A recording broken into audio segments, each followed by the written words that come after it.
Hi. So let's do a demo regarding goal feature.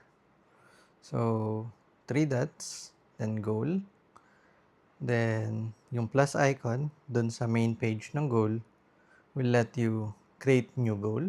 So tap natin yan. Hit tayo ng test 2. Then amount natin, lagyan natin ng siguro 30. Oops.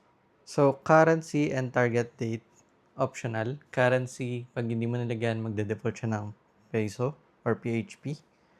Then, yung target date, pag di mo nilagyan, edi walang target date yung goal mo. So, yun. Yun na yung posted na goal. 30, test. Try naman natin mag-fund ng goal. So, yung idea ng goal feature dito sa Finest app, yung mga wallet or accounts na created nyo is pwedeng mag-ambag-ambagan to accomplish a goal. So, plus icon ulit. Yung kaninang plus icon, pagka nandito ka sa main page ng goal, will redirect to add new goal. Pero kapag nandito ka sa parang details ng goal, this will let you add commit or rather add funding dun sa goal. So, may tatlong wallet akong prepare for this demo. So, try tayo mag-fund ng goal. So, 10,000 kay Maya. Then, si Bank, dalawang 5,000. Another one.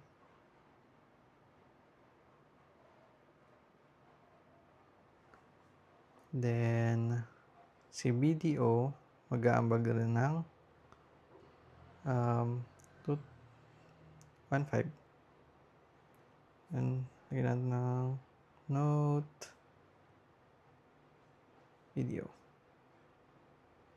So, kapag may note siya, may makikita kayong small icon doon sa may bank logo niya.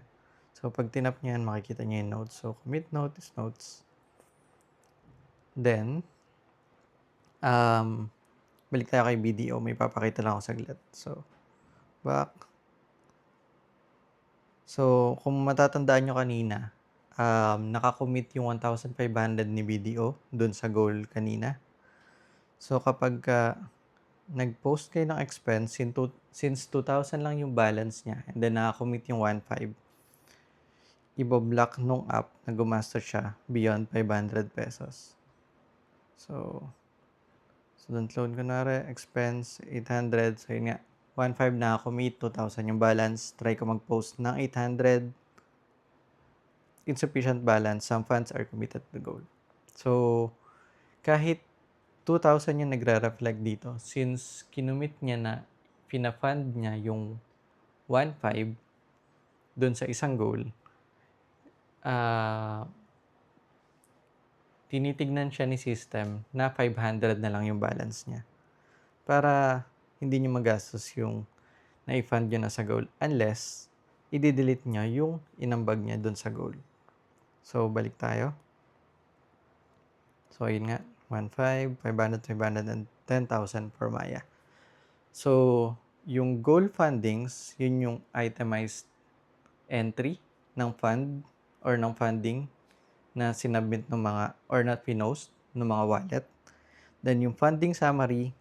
So, ayun. Summary na siya ng mga inambag ng mga wallet or accounts nyo. So, kahit dalawang 5,000 yung kay Mari dun sa goal fundings, sa funding summary, sum na nung ambag niya yung nakalagay. Just to have a quick view lang kung magkano na ba yung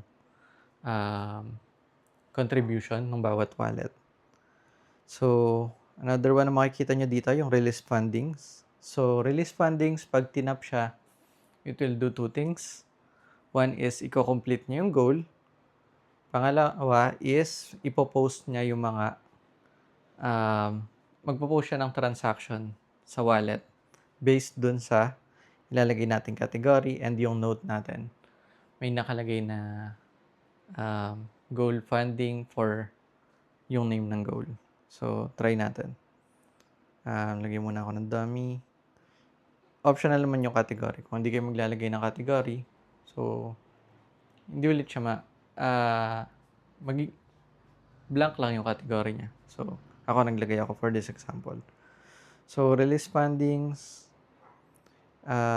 kung babalikan natin kanina si Mari and si Mari and si Maya, merong tig 10,000, then si BDO may 2,000.